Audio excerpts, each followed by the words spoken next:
যদি মন ভেঙে যায় কাচের মতন, শত চেষ্টাতেও জুড়বে না। কাঁচ যদি ভেঙে যায় আর লাগবে? কখনো বিবির মন ভাঙবেন না। বিবি রাগ করলে আপনি ঠান্ডা থাকবেন, আপনি রাগ করলে বিবি ঠান্ডা থাকবে, তাহলে দেখবেন আর কখনো ঝগড়া। ইমাম আহমদ ইবনে হাম্বল বিয়ে করবেন, ওনার আম্মা মারা গেছেন। চাচিকে বললেন, চাচি could you choose any girl for me? আপনি আমার জন্য দুইটা মেয়ে দেখেন তো, তবে I will go for pious one, আমি যাব যেটা দিনদার বেশি। চাচি দেখলেন একটা খুব সুন্দরী কিন্তু কম দিনদার, আর একটা একটু কম সুন্দর কিন্তু বেশি দিনদার। ইমাম আহমদ ইবনে হাম্বল বললেন, বেশি দিনদারটার কাছে যাব। আজকে বিশ্ব সুন্দরী, কালকে বিশ্ব পেতনিও না, ঠিক না ঠিক? এই জন্য দিনদারিটাই হলো স্থায়ী। বিয়ে করলেন, 30 বছর পরে বিবি মারা গেছেন। 10 লক্ষ হাদিসের হাফেজ ছিলেন ইমাম আহমদ ইবনে হাম্বল। 10 লক্ষ, আপনি তো 10টাও পারেন না। এই আহমদ ইবনে হাম্বল জানাজায় বলছেন, আল্লাহ আমার বিবির ব্যাপারে আমি সার্টিফিকেট দিচ্ছি, আমার সাথে বিবির কোনোদিন তো কথা কাটাকাটি হয় নাই। এই 30 বছরে আমরা জীবনে কাটিয়েছি, কোনো ঝগড়াঝাটি হয় নাই। ছাত্ররা, হাজার ছাত্র অবাক, ওস্তাদ এটা কি বললেন? আমরা একসাথে থাকলে পাতিলায় ঠোকাঠুকি হয়, আপনি কিভাবে আপনার বিবির সাথে 30টা বছর কাটালেন? ইমাম আহমদ ইবনে হাম্বল বললেন, আমি যখন রাগ করতাম আমার বিবি চুপ করে থাকতো, আর আমার বিবি যখন রাগ করতেন আমি চুপ করে থাকতাম, এই জন্য কোনো ঝগড়াঝাটি হয় নাই। রাসূল বলছেন, যেই স্বামী বিবির জন্য দোয়া করে ওই বিবি জান্নাতি। যেই বিবি স্বামীর জন্য দোয়া করে ওই স্বামী জান্নাতি। আল্লাহ আমাদের স্বামী স্ত্রীদেরকে আহমদ ইবনে হাম্বলের মতো কবুল করেন। আমাদের বিবিদেরকে কখনো রাগের চোখে দেখবেন না, মায়েদেরকে আদরের চোখে দেখবেন। আল্লাহ বলছেন, লিতাসকুনু ইলাইহা, সূরা রোমের 21 নাম্বার। বিবিরা হলো শান্তির জায়গা। ওয়াজআলা বাইনাকুম মাওয়াদ্দাতাও ওয়া রাহমা, বিবিদের জন্য এক চোখে থাকবেন রহমত, আর এক চোখে থাকবে ভালোবাসা। কখনো যেন হাস ওয়ার শব্দ বের না হয়। রাসূল সাল্লাল্লাহু আলাইহি ওয়াসাল্লাম সবচেয়ে সুন্দর ভাষা ব্যবহার করতেন বিবিদের জন্য। রাসূলকে জিজ্ঞেস করা হলো, কোন পয়সার দাম আল্লাহর কাছে সবচেয়ে বেশি? বুখারীর বর্ণনায় রাসূল বললেন, মা আনফাকা আলা আয়ালি, পরিবারের জন্য যেটা খরচ করা হয় সেটার দাম আল্লাহর কাছে সবচেয়ে বেশি। আমরা বিবিদের সাথে সবচেয়ে রহমের ব্যবহার করব। রাসূল ঘরে আসলে শিশুদের মতো হয়ে যেতেন। হাসান হুসাইন দুইজনই রাসূলের বুকে নাচতেন। কোথায়? হাসান হোসেন হেসে হেসে নাচে তো আমার বক্ষে, সে চোখে আমার বইতো নদী পেশে নে আমার। আমি যদি আরব হতাম মদিনারি পথ, সে পথে মোর চলে যেতেন প্রিয় নবী হযরত। আমি যদি আরব হতাম মদিনারি পথ, মা ফাতেমা খেলতো ও এসে আমার ধুলি লয়ে, আমি পড়তাম তার পায়ে লুটিয়ে ফুলের রেণু হয়ে। আল্লাহু আকবার। কোন কবি? কোন কবি? আমি মদিনার মসজিদে নববীতে গাচ্ছি এই গজলটা। একজন আরব আমাকে বলছেন, ইশতাগালনি আখুয়া, ভাই আপনি কি গাচ্ছেন? আমি আরবি করে দিলাম। ও কাঁদতেছে, কই এরকম কবিতা কোন আরব কবিরাও লিখতে পারে নাই। একজন বাংলাদেশি কবি লিখছেন, আমি যদি রাস্তা হতাম আমার বুকে হাঁটতেন রাহমাতাল লিল আলামিন। জীবনে কখনো মদিনায় যেতে পারে নাই, সারা জীবন কেঁদেছেন এই নজরুল। বলেছেন পুবাল হাওয়া উত্তরে যাও বইয়া,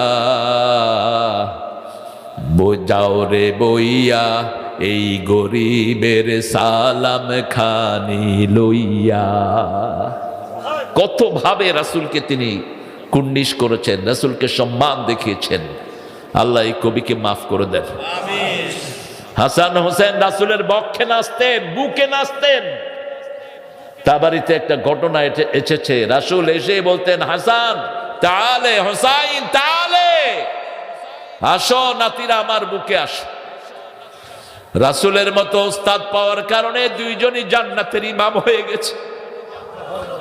রাসূল বলতেন, হাসান হুসাইন আমার সুঘ্রাণ। দুইজনের গন্ধ নিতেন রাহমাতাল লিল শাম্মাহু ওয়া কাব্বালাহু। শাম্মুন সুম্মুন থেকে ঘ্রাণ, রাসূল বাচ্চাদের ঘ্রাণ নিতেন। কোন বাচ্চা রাসূলের বুকে উঠলে রাসূল তার সাথে এরকম নাক মিলাতেন আর ঘ্রাণ নিতেন। হাসান হুসাইনের থেকে স্পেশাল ঘ্রাণ নিতেন আর বলতেন, রাইহানাতুল জান্নাহ, দুটেই হলো জান্নাতের খুশবু, জান্নাতের আতর। এই জন্য ইয়াজিদ যখন হুসাইন রাদিয়াল্লাহু আনহুর ঠোঁটে লাঠি লাগিয়ে ঢাকছিল, একজন সাহাবী দাঁড়ালেন, এই বেয়াদব লাঠি নামা। এই জায়গাতে দেখেছি রহমাতুল লিল আলামিন বহু চুমু খেয়েছে।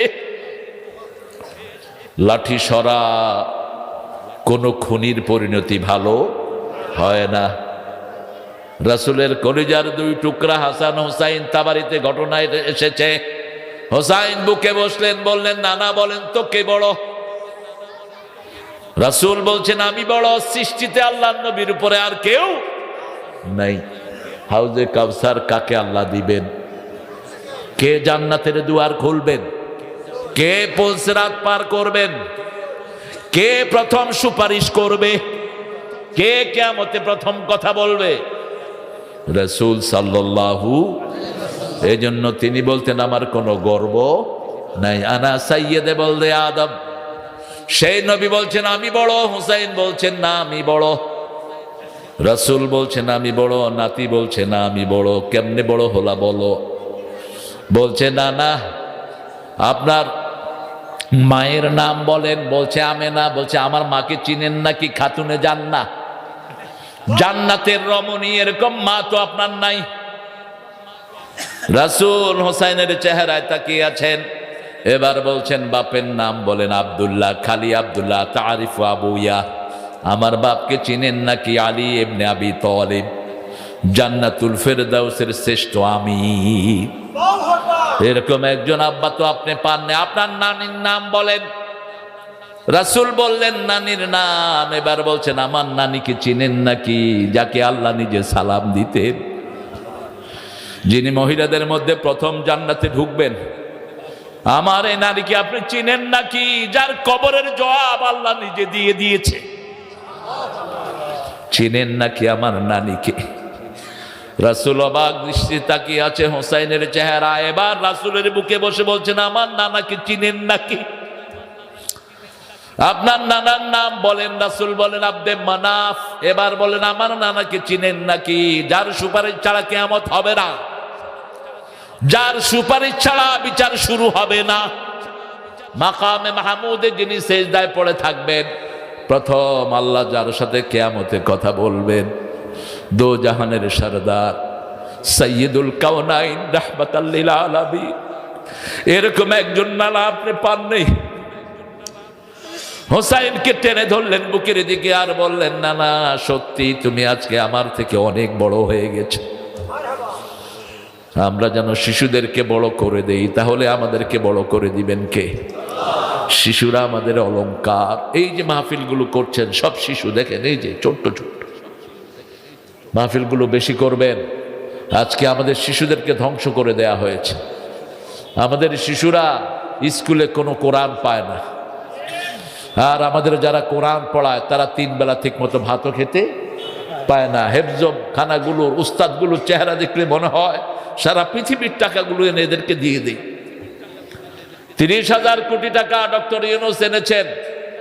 বহিরের যে টাকাগুলো আমাদের লুট হয়েছে, আমি বলেছি সবগুলো হেফজখানায় দিয়ে দাও।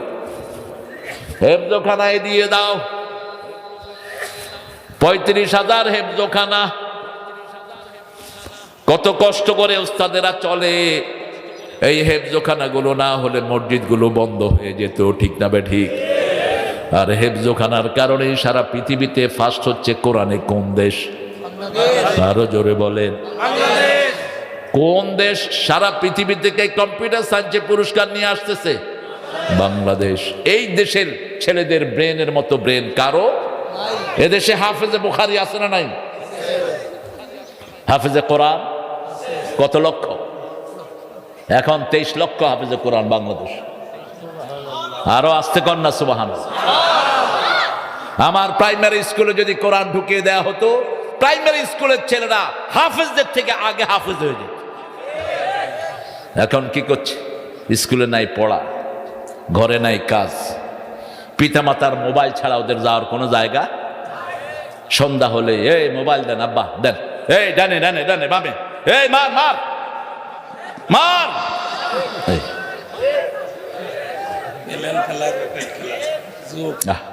আঙ্গুলো শেষ, চোখও শেষ, হাটও শেষ। আর হেফজখানায় যারা পড়ে আঙ্গুলো সুন্দর, চোখও সুন্দর, শরীরও সুন্দর। দেখলেই মনে হয় কোনো এক জায়গায় বিশেষ করে লালন পালন করে হেফজখানার পোলাপান নিয়ে আসছে। কি নাদুস নুদুস, খাওয়া ভালো। আমার একটা এতিমখানা ছিল, গত সরকার এটাতে পোড়া দিচ্ছে। 100 এতিম ছিল, 100 কেজি চাইল খাইতো ডেইলি। সবগুলো রিটায়ার্ড অফিসার, কারণ ওদের তো আর কোনো খাওয়া নাই। 3 বেলায় ভাত, 3 বেলা কি, আর ভাতের উপরে কোনো খাওয়াও নাই। ভাত যদি পানি ভাত খাইতে পারে না, আপনার চেয়ে শ্রেষ্ঠ আর কে হবে? হার্ট ভালো, লিভার ভালো, ক্যালোরি ভালো, এই জন্য ভাতে মাসে। হ্যাঁ, এখন কি জেনেদার লোকেরা তো ভাত খায় কম। কি খায় বেশি? ভাতই খায়, খাতি খাতি। 100 নম্বর সূরা আজকে পড়বো, আল্লাহ তৌফিক দেন। পড়েন ওয়াল আদিয়া, পড়েন ওয়াল আদিয়াত দাবাহা ফাল মুরিয়াত কদহা ফাল মুগীরাত সুবহা ফাআসারনা বিহি নাকআ ফাওয়াসাতনা বিহি জামআ ইন্নাল ইনসানা লিরাব্বিহি লাকানুদ ওয়া ইন্নাহু আলা যালিকা লাশাহীদ ওয়া ইন্নাহু লিহুব্বিল খায়রি লাশাদীদ আফালা ইয়ালামু ইযা বু'সিরা মা ফিল কুবুর ওয়া হুসিলা মা ফিস সুদূর ইন্না রাব্বাহুম বিহিম ইয়াওমাইদিন লাখাবীর। কি অসাধারণ কথা! কোরআন যে আল্লাহর কালাম, পড়লেই টের পাওয়া যায়, ঠিক কিনা? আল্লাহ ছাড়া এমন কথা বলার ক্ষমতা কারো? এই মুয়াজ্জির হাত ধরলেন রাহমাতাল্লিল, 24 ঘন্টা খোলা থাকে, সেটা কার? আরো চিৎকার করে। খাজা মঈনুদ্দিন চিশতি কার কাছে চাইতেন? আল্লাহর কাছে। ফকিরের কাছে কি ফকির কিছু চায়? এক ফকির কখনো আরেক ফকিরের কাছে কিছু চাইতে পারে না। আমরা সব ফকিররা কার ফকির? আরো জোরে বলেন, জোরে কর। কেউ ফেরে না খালি হাতে আল্লাহর তোর দরবারেতে, দয়ালা আল্লাহ রে দয়া করো আমারে। আল্লাহ কবুল করেন। আর জানকে চিনেন? কি নাম ওর? একটা হজ কাফেলা আছে, কি নাম? ইনসাফ। যাবেন ইনসাফের সাথে হজ করায়া, ইনসাফের সাথে দুম্বা খাওয়ায়া, ওর মতো মোড়া করায়া তারপরে ফেরত দিয়ে দিতে।